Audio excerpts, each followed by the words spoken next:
बिस्मिल्लाहिर्रहमानिर्रहीम। अहले हदीस यूथ फोर्स का सीनियर नायब सदर होने के हवाले से मैं तमाम शहबाजों और शहीनों को पैगाम देना चाहता हूँ कि 8-9 मार्च को आल पाकिस्तान अहले हदीस कॉन्फ्रेंस जो कालाशाह काकू में हो रही है,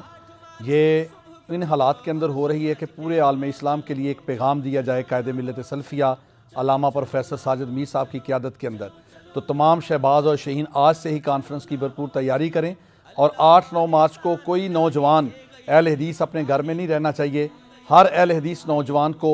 कालाशाह काकू पहुँचना चाहिए और ये पैगाम देना चाहिए कि हम अपने वतन अज़ीज़ के लिए जिस तरह हमारे इस्लाफ ने पाकिस्तान बनाया था, इसके इस्तेहकाम के लिए इंशाअल्लाह हम अपने कायद अल्लामा साजिद मीर की अमारत के अंदर अपना किरदार अदा करते रहेंगे और आलम इस्लाम को भी ये पैगाम देंगे कि अगर वही अपना खोया हुआ मकाम हासिल करना चाहते हैं तो आज हमें कुरान और सुन्नत की तरफ आना चाहिए ताकि हम अपने इस्लाफ के नक्शे कदम पे चलते हुए अपने वतन को और आलम इस्लाम को खोया हुआ मकाम दिला सकें।